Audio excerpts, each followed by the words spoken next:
Marcos capítulo 10, vamos ver o versículo a partir do 49. Marcos 10, 49.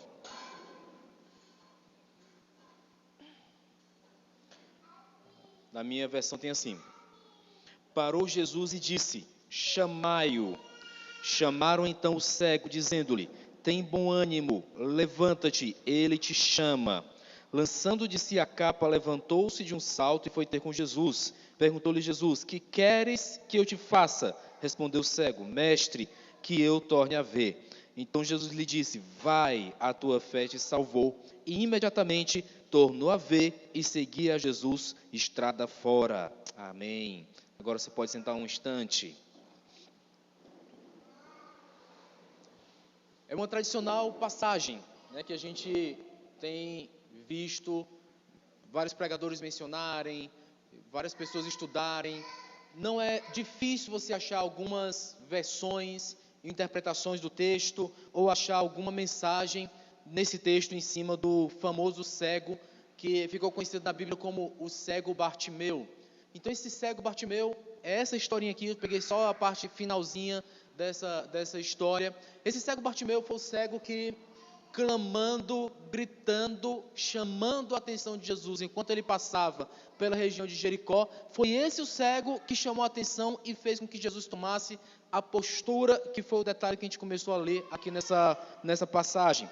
Foi quando ele para e manda chamar essa pessoa que está berrando. E ele falava, ele gritava uma expressão que também fica famosa. Não é difícil nas igrejas você achar uma pessoa falando sobre essa expressão, uma pessoa pregando sobre essa expressão. Qual era a expressão que o cego Bartimeu gritava tanto que chamou a atenção de Jesus? Ele gritava: filho de Davi, tem misericórdia de mim. Então é normal nas igrejas a gente ter essa passagem memorizada, a gente está na nossa cabeça, está na nossa mente: filho de Davi, tem misericórdia de mim. E isso chamou a atenção de Jesus, a ponto de Jesus parar e dizer: eu quero falar com essa pessoa que está gritando. Quem é essa pessoa que está gritando? Existem alguns momentos que nós identificamos na Bíblia que Jesus para e quer uma identificação de uma pessoa. Isso aconteceu também com a mulher do fluxo de sangue. Ele parou e disse: alguém me tocou. Ah, mas nessa balbúrdia ao nosso redor, Senhor, tem uma bagunça aqui acontecendo, todo mundo está te tocando. Não, peraí. Saiu o poder. Tem uma pessoa e ela tem que se identificar aqui para todo mundo. Ela me tocou. Quem é essa pessoa? Aqui também parou. Estava saindo de uma cidade, da cidade de Jericó, a cidade mais antiga, né, que se tem relato na história. Então estava saindo dessa cidade. Peraí, eu sei que tem uma multidão comigo. Você já andou no meio de uma multidão? É muito barulho, porque todo mundo fica falando uns com os outros. Quando está no meio da multidão, ninguém fica calado. Você vai para um estádio, já teve experiência de ir para um estádio? Eu fui para um estádio uma vez e teve 1 minuto de silêncio. E quando teve 1 minuto de silêncio, é completamente fora do natural. Você entra no estádio, tem um barulho natural do estádio, tem uma bagunça natural do estádio acontecendo, tem um movimento acontecendo, e quando você se movimenta, já faz um barulho. O WhatsApp, quando se movimenta, já faz um barulho. Então, quando você se movimenta, tem um barulhinho acontecendo. No estádio é assim: você entra no estádio lá, no Castelão, em Fortaleza, cheio de gente, uma bagunça, 1 minuto de silêncio. Aí não é natural. Cadê aquele barulho? Ficou tudo quieto. Aí é só o juiz apitar, aí começa de novo. Porque o natural é o barulho. Multidão, barulho. No meio do barulho, Jesus para todo mundo. Chama aquele que estava gritando meu nome, porque esse aí chamou a atenção. Eu fico imaginando nós aqui hoje. Estamos nessa igreja, rendemos a Deus esse nosso momento, viemos para cá e aqui é o nosso culto, viemos adorar o nosso Deus, viemos proclamar a sua majestade santa, estamos aqui buscando ao Senhor em família. Será que estamos chamando a atenção do Senhor? Às vezes um grito, né, como esse do cego: tem misericórdia de mim. Ou às vezes com um gesto, só tocar no Senhor já foi bastante. Eu quero só tocar, tocou nele, já saiu o poder. Será que estamos atraindo a atenção dele? Esse cego de nome Bartimeu atraiu a atenção. Eu tive a oportunidade de estar lá na casa da Ducília nessa semana. Eu fiz uma introdução sobre essa mensagem. Não é a mesma mensagem, Ducília, mas é a introdução sobre essa mensagem. E ali eu tive uma experiência, todo mundo ao redor da mesa ouvindo a palavra de Deus. em silêncio. Mas eu tenho certeza que ele chamou a atenção de Deus, porque nós percebemos, naquele momento, estávamos orando, a presença do Senhor estava ali. O que é que eu quero dizer com isso? Eu sei que aqui estamos chamando a atenção do Senhor, porque a presença do Senhor está aqui. Qualquer igreja hoje levantando a sua bandeira, Senhor, vem para o nosso centro, vem para o meio de nós. O Senhor está lá de novo. Todo mundo que chama a atenção do Senhor, ele vai e eu quero dar mais atenção a você. Fala comigo. Isso foi importante demais para esse homem. Porque quando ele chama o cego Bartimeu, ele era chamado assim porque era filho de Timeu. Timeu é que era o conhecido da cidade, mas esse cego que era filho dele também ficou conhecido. Todo mundo sabia que esse cara era cego. Não tem relato se ele era cego de nascença, não tem relato se ele ficou cego por algum acidente ou por alguma enfermidade, mas ficou conhecido como o filho de Timeu. É isso que o nome dele significa, Bartimeu, o filho de Timeu. Então o Timeu era famoso na cidade, o filho de Timeu era famoso na cidade, todo mundo sabia que era o filho de Timeu, e ele tinha uma condição, ele era cego. Ele era cego, mas ele tinha uma doutrina, ele tinha uma visão espiritual das coisas. Ele mencionava, filho de Davi, tem misericórdia de mim. No interior é muito comum isso, você ser conhecido como filho de alguém. Eu tive uma experiência também há algum tempo. Eu fui para o interior onde os meus pais, onde a minha mãe, na verdade, nasceu e foi criada, cresceu ali naquele interior. E eu cheguei no interior e a gente estava buscando um lugar, queria comer alguma coisa. Eu fui numa padaria nessa cidade. E na padaria eu queria comprar um pão. E a pessoa lá, um pão, só um. Porque no interior não é assim, né? Você vai comprar um pão, você compra 10, compra 20, né? Eu quero comprar um cento de pão, mas eu quero um pão. A pessoa achou estranho. Você não é daqui? Ela perguntou isso, porque não é o comum. Eu disse, não sou daqui, eu sou de Fortaleza. Eu vim visitar aqui família. Aí, cidade pequena, todo mundo se conhece. Qual a família? Olha, minha mãe, eu disse o nome da minha mãe, disse, ela é filha, ela é neta, eu sou neto do Chiquinho Capistrano, porque Chiquinho deve ter 1 bilhão lá, né? Mas Capistrano, ele, conheci seu avô, eu sei quem é a sua família, você quer só um pão? Pois eu lhe dou, ele me deu um pão, né? Está aqui um pão, porque é da família dos Capistrano. Hoje meu sobrenome não tem Capistrano, não sei porquê, mas o meu avô era Capistrano, então toda a família, todo mundo da cidade conhecia a família, então era como se fosse assim, é o Bartimeu, esse aqui é o neto do Capistrano, então ele é o Bartimeu, bem, todo mundo conhecia. Eu não sei qual é a profundidade do conhecimento na cidade aqui, uma cidade muito grande. Você sabe que era o meu pai, a ponto de dizer, olha, Fábio, o filho do Paulo, não é assim, a gente é chamado pelo próprio nome, mas em termos do reino de Deus, eu quero ser conhecido como filho de Deus, eu quero essa identidade sobre mim. Fábio, esse cara é um filho de Deus, eu quero ser conhecido por essa paternidade. Então no reino do Espírito, não importa o tamanho do reino, eu quero ser conhecido como aquele que tem um pai, é o filho de Deus. Esse Fábio, o filho de Deus. O Bartimeu tinha uma condição física, ele era cego, e algumas vezes na Bíblia a cegueira pode ser interpretada como uma cegueira espiritual. Eu não estou dizendo que ele tem isso, daqui a pouco, logo mais a gente vai identificar que ele não tinha cegueira espiritual alguma, mas eu posso agora vislumbrar, algumas pessoas perdem a identidade de filho de Deus por conta de uma cegueira espiritual. Quando não conseguem enxergar espiritualmente aquilo que está bem à sua frente, está faltando iluminação espiritual. Isso é a definição dessa cegueira, desse tipo de cegueira. Falta iluminação espiritual. Falta uma luz para tornar conhecido. Visitar lugares escuros, precisa-se de uma luz. Eu visitei agora não, mas há algum tempo, eu visitei uma usina hidrelétrica. E eu tive a oportunidade de descer na profundidade da usina. E quanto mais a gente descia, mais escuro ficava. E a usina era cavada, ela foi cavada um pouco mais na rocha do leito do rio. E quanto mais a gente descia, a pessoa que estava guiando a visita disse, olha, desse lado da rocha tem o rio. E todo o peso da água fazendo força para empurrar a usina. E a gente desceu, pronto. Aqui era onde o rio original passava, antes de ser feita a barragem, ela passava toda aqui. E não dava para ver muita coisa. Eu vou ligar a luz. E quando ela ligou a luz, a gente percebeu ali o leito original do rio, como eram as rochas ali no fundo, na profundeza, como era tudo ali, porque ligou a luz. Quando liga a luz, a gente conhece tudo. Eu não sei você, mas a prática que eu tenho com o meu quarto, eu entro, abro a porta do quarto, o quarto está todo escuro, a mão vai direto no interruptor, porque eu sei onde fica. Já está automático, já é automático para mim. Com você deve ser igual, mas você chega no quarto de um hotel, onde é que liga a luz? A facilidade de hoje é que o celular tem lanterna. A pessoa procura logo o celular, onde é que está? Aqui. Porque não é identificável, até que você tem um costume. Lançou luz, você conhece. Tira a luz, fica desconhecido. Quem é Deus para você? Ele é conhecido ou ele é desconhecido? O Deus conhecido é o Deus que a gente tem luz nos olhos, tem iluminamento espiritual, a gente consegue perceber. Acendeu a luz, eu consigo perceber Deus. Percebe Deus aqui nesse lugar agora? Jogue luz aqui.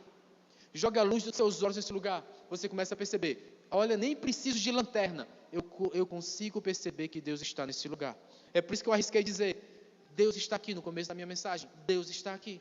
Porque eu lanço a luz espiritual que há em mim e digo, meu Deus, Ele está aqui. Conseguimos chamar a atenção de Deus mais uma vez. E Ele veio e se fez presente na nossa reunião. Deus está aqui. O que é que eu preciso perceber com essa luz, esse iluminamento espiritual na minha vida? Perceber quando Deus está. Eu só quero estar nos lugares onde Deus está. Eu tenho que fazer escolhas. Todo dia nós fazemos escolhas. Onde Deus está? Eu lanço a minha luz espiritual, o meu iluminamento espiritual, para perceber, Deus está aqui. Eu preciso estar no lugar onde Deus está. Tem muita gente por aí dizendo, eu tenho Jesus. Usa até faixa na cabeça, né? 100% Jesus. Mas é cada escândalo, meu irmão. Um atrás do outro, né? Que fica um vexame. Lança a luz espiritual. Deus está ali. É um questionamento que você tem que se fazer sempre. Eu me faço. E quero instigar você a se fazer também. Deus está aqui. Às vezes o cego, tem um jargão, né? Aquele que não quer ver, né? Às vezes o cego que não quer ver, ele cria nele uma necessidade. A necessidade de sair da escuridão. Era o que esse cego, dado a ele o nome Bartimeu, estava querendo. Eu quero sair dessa escuridão. E é por isso que ele clamava, Filho de Davi, tem misericórdia de mim. Mas o ponto central da minha mensagem chega agora, Marcos 10, 49, que foi quando a gente começou a ler. Parou Jesus e disse, chamai-o. Chamaram então o cego, dizendo-lhe, tem bom ânimo, levanta-te, ele te chama. Marcos 10, 49 para mim hoje, tem esse significado, tenha bom ânimo. Eu, com a graça de Deus, cheguei agora no mês de junho de 2023, com os meus planos preparados, aprumados. E não sei se você percebeu, mas já faz aí 2 meses que eu toco nesse tema em todas as mensagens.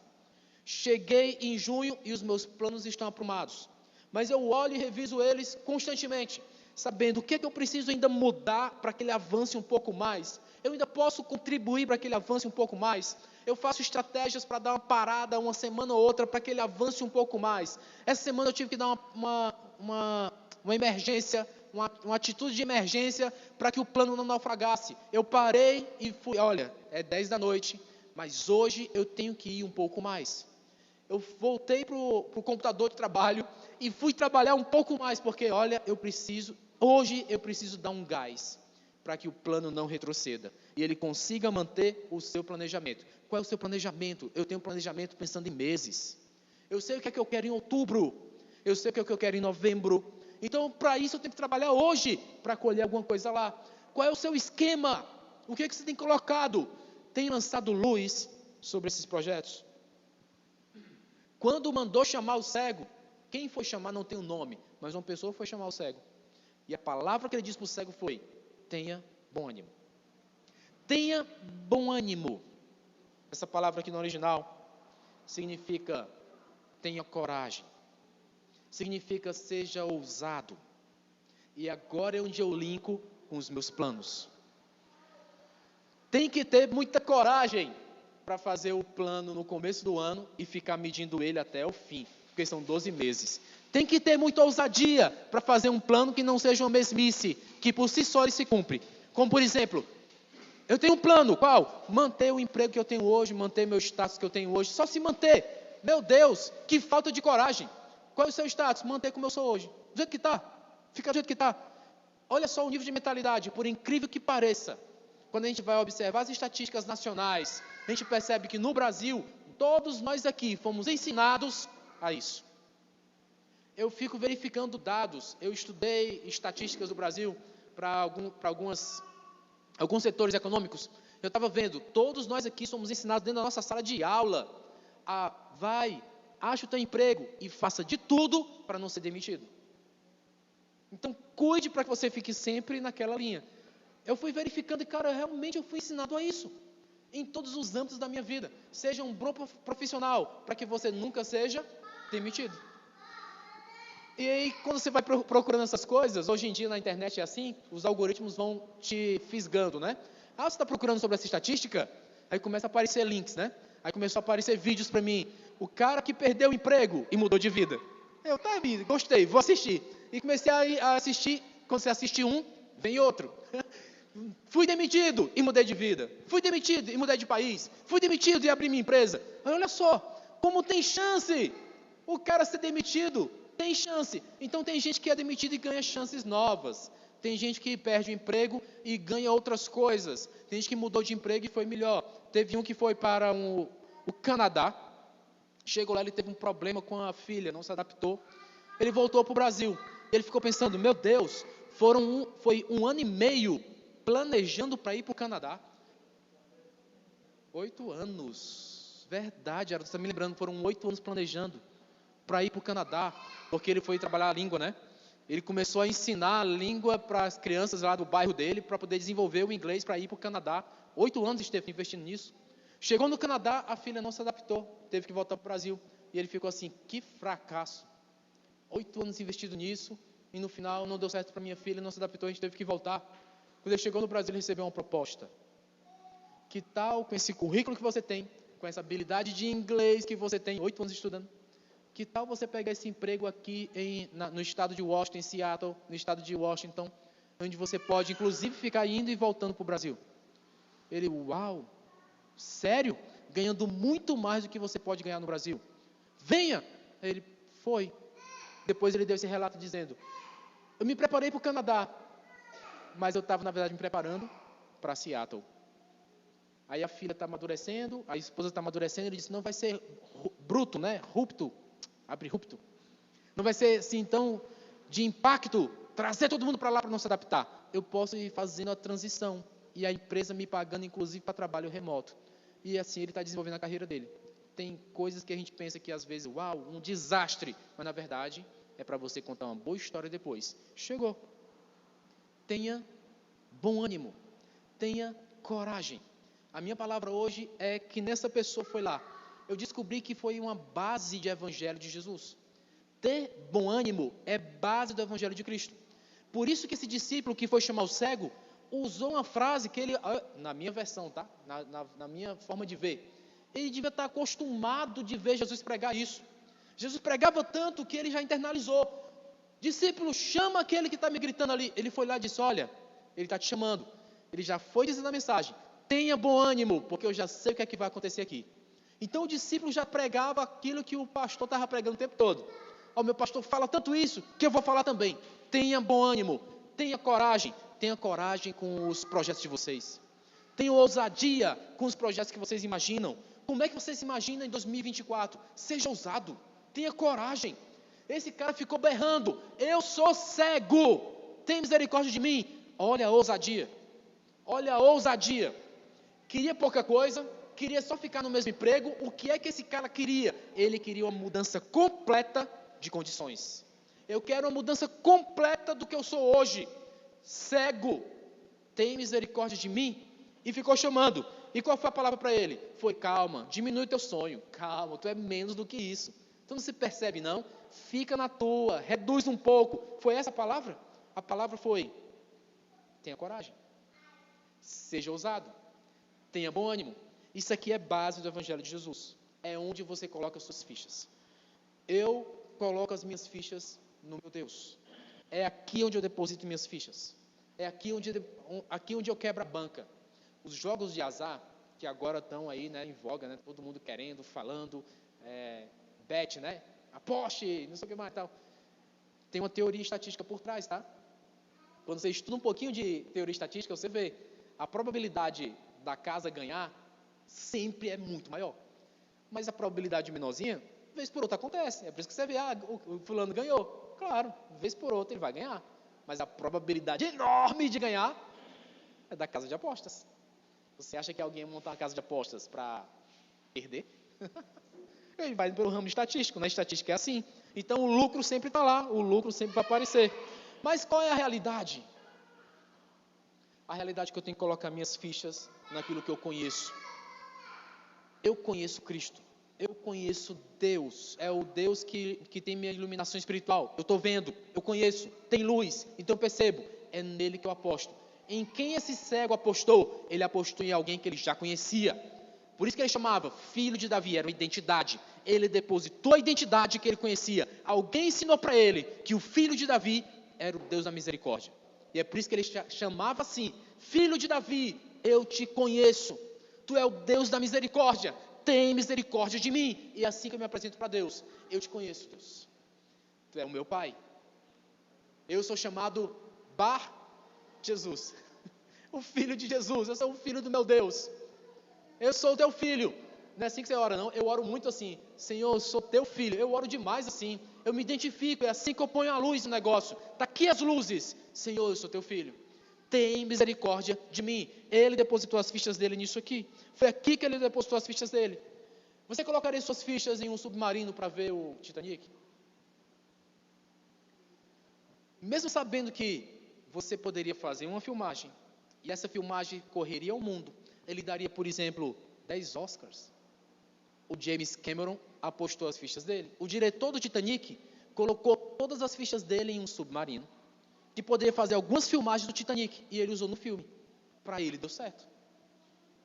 O que eu quero trazer com essa história? Que eu acho que todo mundo essa semana, esse mês inteiro aí, falou de submarino vendo o Titanic. Se você não tiver luz muito clara, você vai para o desconhecido. Se você tiver uma luz muito clara, vendo tudo, você vai no que você conhece. Põe as suas fichas no que você conhece. Esse diretor, James Cameron, ele gostou tanto da experiência. O Titanic ficou o quê? Quase 4.000 metros de profundidade. Ele entrou num submarino individual e foi até as Fossas Marianas. Você sabe o que é Fossa Mariana? É o ponto mais profundo que o homem já chegou no mar. Quase 10 quilômetros de profundidade. Ele foi e voltou. Está vivo, tá? Inclusive ele fez um documentário sobre isso. Está na Amazon ou é na Netflix? Alguém nunca viu? James Cameron, Fossas Marianas. Ele foi lá. Quase mais de 10 quilômetros de profundidade. Ele foi e voltou. Então por que tem gente querendo ir no Titanic? Gente, o Titanic tem um chamativo. Na sua primeira viagem, um navio que foi batizado como que nunca naufragaria, está lá, no fundo do mar. O irmão gêmeo dele era o Britannic. Também naufragou. Só que naufragou a 90 metros de profundidade. Se você veste uma roupa de mergulhador, você consegue ver. Por que pouca gente vai ver o Britannic? Eu quero ver o Titanic. Porque tem um chamativo ali. Mas você bota suas fichas em quê? Eu não quero ver nem o Britannic, tá? O mar, eu só mergulho e volto rapidamente. Não quero papo. Não é comigo. Bem, mas por que ninguém vai lá? Eu quero colocar minha ficha em algo que tenha valor. As minhas fichas valem muito. A minha ficha é muito alta. A minha ficha ela tem valor demais para mim. A minha ficha é a minha família. A minha ficha é a minha descendência. A minha ficha é a vida que eu tenho. Eu gosto da minha vida com a minha esposa, com a minha família, com a minha igreja. Eu gosto da minha vida. Então eu tenho ficha muito cara para apostar. Eu não aposto em qualquer coisa. Eu ponho minha ficha naquilo que eu conheço. Eu ponho minha ficha no Senhor. Onde é que você põe suas fichas? Se as suas fichas são baratas demais, é muito tranquilo para mim pagar isso aí. Eu vou de qualquer jeito. Você pode mergulhar em qualquer viagem. Mas eu não mergulho em qualquer viagem. As minhas fichas valem a minha eternidade. Você deposita a sua eternidade em quê? Tenha coragem. Deposite naquilo que você está vendo com a luz. A luz, o seu iluminamento espiritual está lhe mostrando. É ali onde eu deposito as minhas fichas da eternidade. Esse ter bom ânimo, onde você bota as suas fichas, é tão forte que Jesus utilizava isso nos momentos bem críticos, onde as pessoas aflitas procuravam ajuda. Eu vou citar 3 versículos agora. Mateus 9:2. Mateus 9:2, um paralítico é descido pelos 4 amigos. Você conhece essa história? E quando ele desce ali no meio da reunião de Jesus, Jesus o recebe dizendo para ele: tenha bom ânimo. E você sabe como a história terminou.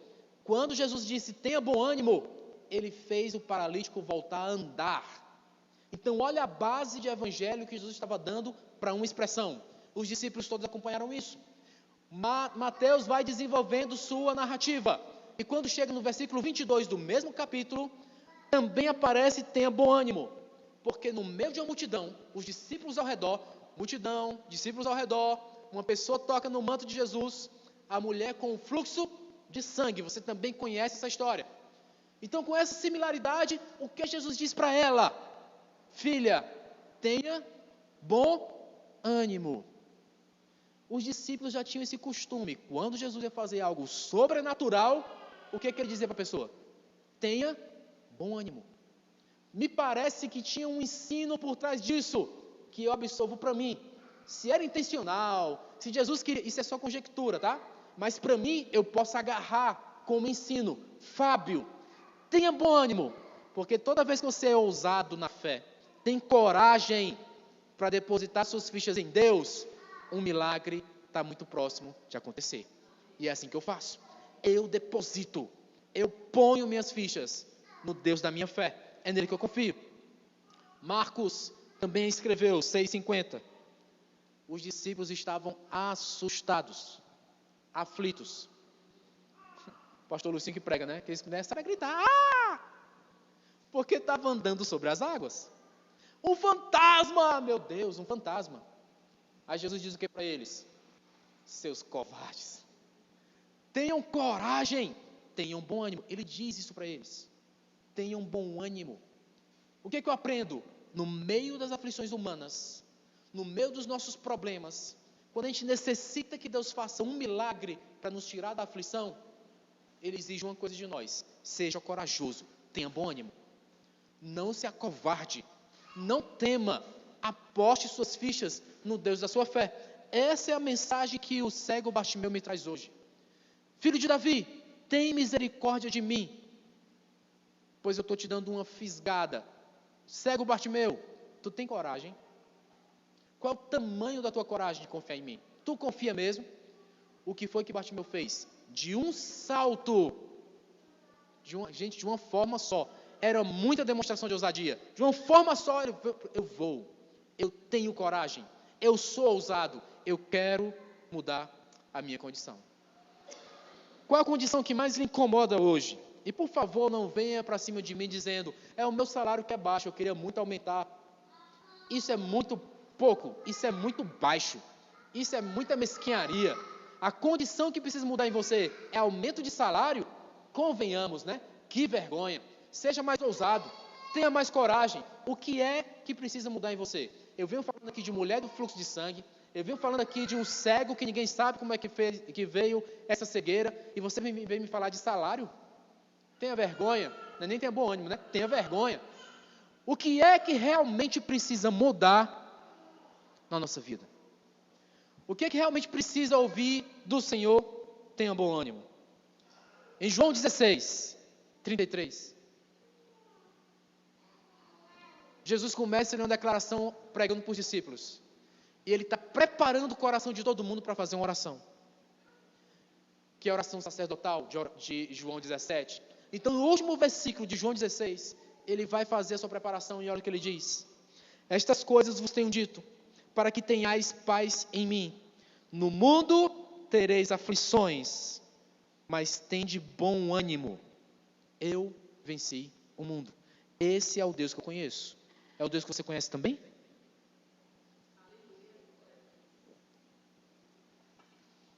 É por isso que eu acredito que isso aqui era a base do Evangelho de Cristo. Ele tinha o costume de pregar e dizer, no final, você tem que ser corajoso. Você tem que ter bom ânimo. Como é que esses homens, os apóstolos, sofreram, foram mártires, martirizados pelo nome de Cristo, só com muita coragem, não é verdade? Só com muito ânimo, só com essa mensagem lá dentro da vida deles. Jesus sempre disse para mim, tenha bom ânimo, então no dia da aflição, no dia da perseguição, o que é que eu vou ter que fazer? Tenha coragem, tenha bom ânimo. No dia da dificuldade, o que é que você tem que tomar como decisão? Tenha bom ânimo. E ele diz o porquê. Porque eu venci. Tudo, gente. Tudo ele venceu. Porque eu venci o mundo. Toda a sistemática mundana já foi vencida. Ele usou o verbo na conjugação correta. Eu venci o mundo. Tudo já foi vencido nele. Então, onde você vai apostar suas fichas? No sistema que a gente tem aqui? Nesse cosmos que nos cerca? É nisso que você vai apostar suas fichas? Tenha coragem. Tenha bom ânimo. Porque se fosse eu ia dizer, tenha vergonha. Aposte suas fichas naquilo que a sua espiritualidade já iluminou. É Jesus que você conhece. Quem não conhece Jesus, está certo. Coloque suas fichas onde você acha que é o devido. Mas quem conhece Jesus, aí não dá. Tem que dizer, tenha vergonha. Está na hora de você depositar suas fichas na luz que tem vindo sobre a sua vida. É em Jesus Cristo. É aqui onde eu deposito a minha fé. Timeu tem um significado no grego. É o muito estimado. Timeu, aquele que a gente estima muito, a gente dá muito valor ao Timeu. Esse era o nome do sujeito, pai do cego. O pai do cego era muito estimado. Tinha muita gente que gostava dele. Eu trago isso para um entendimento do reino. Deus te ama muito. Eu digo isso baseado na palavra do Senhor. A palavra de Deus diz que Deus nos ama tanto. Nos amou tanto que nos deu para morrer em nosso lugar. Quem mesmo? Ele te ama muito. Deus te ama muito. Você é muito estimado. Você é o Timeu da história. O filho de Timeu. O que era que Timeu ensinava, gente? Para o filho dele. Timeu ensinava para o filho dele que existia um filho de Davi. E esse filho de Davi era o Deus da misericórdia. É por isso que Timeu sabia.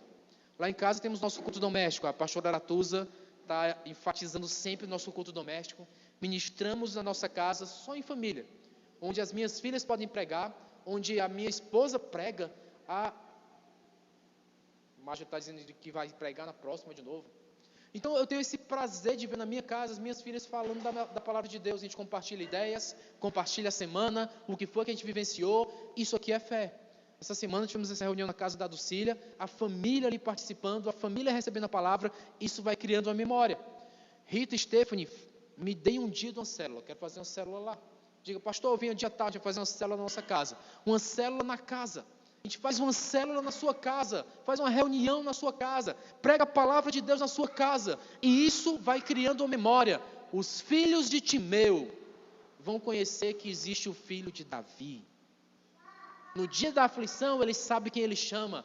Quem foi que o filho de Timeu chamou? Chamou aquilo que ele aprendeu dentro de casa. Filho de Davi, tem misericórdia de mim e muda a minha situação. Maria, Márcia, eu quero que tenham esse conhecimento. No dia da aflição, chama por quem? Chama pelo filho de Davi.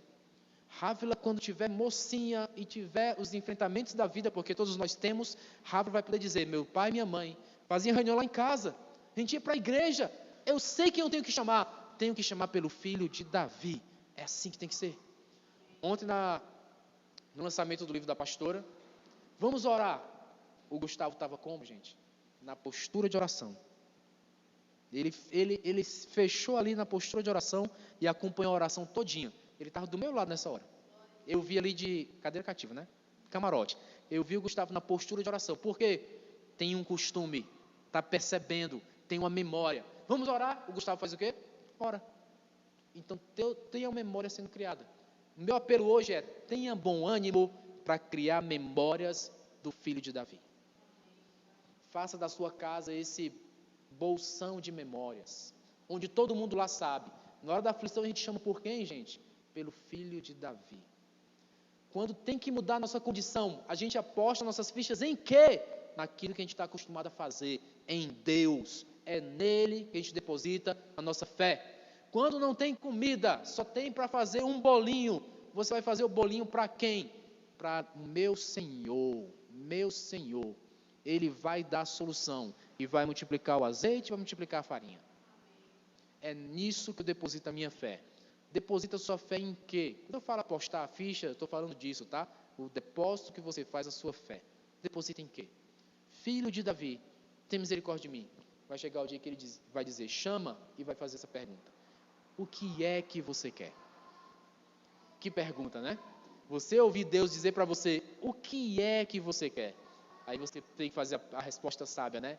Senhor, eu quero sabedoria, que foi o que Salomão pediu. Senhor, eu quero sabedoria. Porque o resto tudo tu pode me dar, mas eu quero a sabedoria. Que com sabedoria do Senhor eu resolvo qualquer problema.